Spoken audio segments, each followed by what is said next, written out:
opinion is you go out and you say something either negatively or positively. Then after you say something, then you ask the person, oh, by the way, what do you think?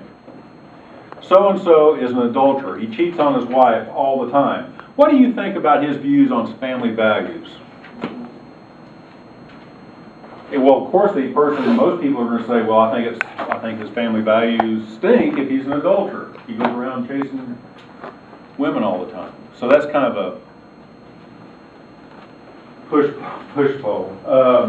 Exit conducted at the polls. In other words, after you voted, most people will say, there'll be a newspaper reporter out there, well, how did you vote? Well, most of us would say it's none of your business, and which is what most people would say, my vote is my vote.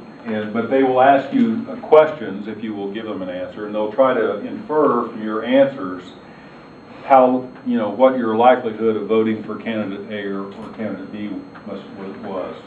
So they'll try to infer or deduce who you voted for based on your responses to questions.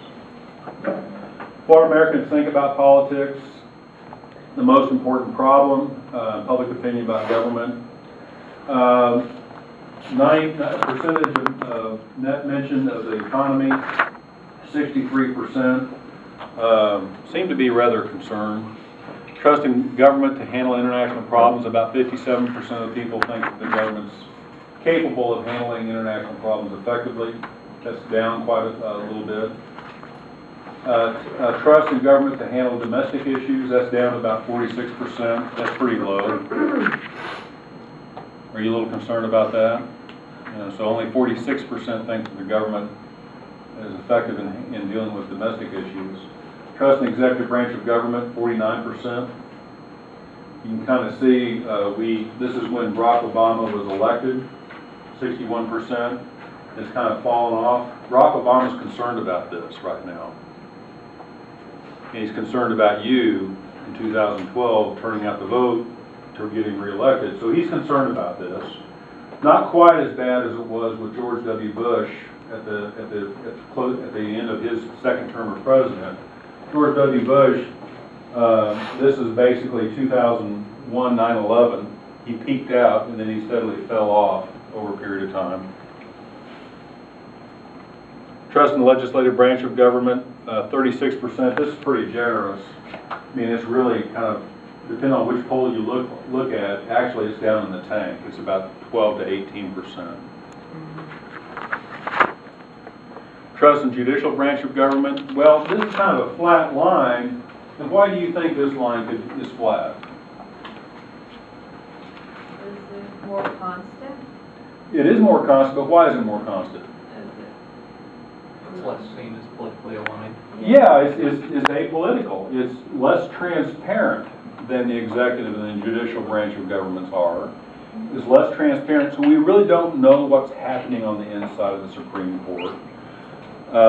And quite frankly, most people don't pay attention to what happens in those decisions that are coming out of the Supreme Court, unless you happen to be passionate about one of the issues for which they're deciding on. They don't change as often either, right? Pardon me? They don't change as often, right? No, it's lifetime appointment. The federal bench is lifetime. But most of us look at somebody wearing a black robe and having gray hair or whatever as being very distinguishable. So we kind of have a little bit of respect because they obviously most of them went to an Ivy League law school with a few exceptions.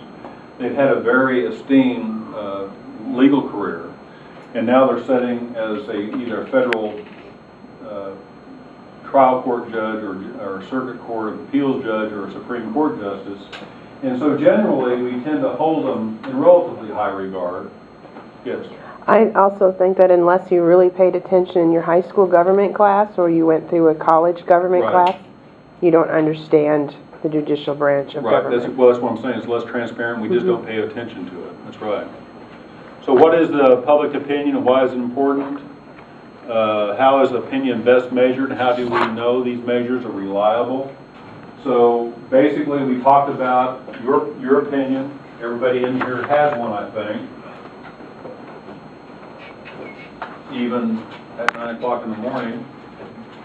And and even more importantly, on Monday morning at 9 o'clock, you still have an opinion, I think. You had an opinion about whether you wanted to go to class or not. And we talked about random sampling, we talked about statistical data, the charts, the histograms. We talked about exit polls, we talked about push polls, we talked about those types of polling sources of information. And what is the basis of American opinion today? Well, it has a lot to do with ethnicity, it has a lot to do with gender, it has a lot to do with religion, it has a lot to do with where you're at geographically in the United States. It has a lot to do with events in your life.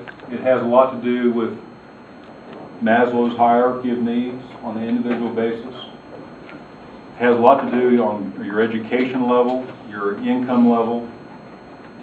All those things are factored in, right?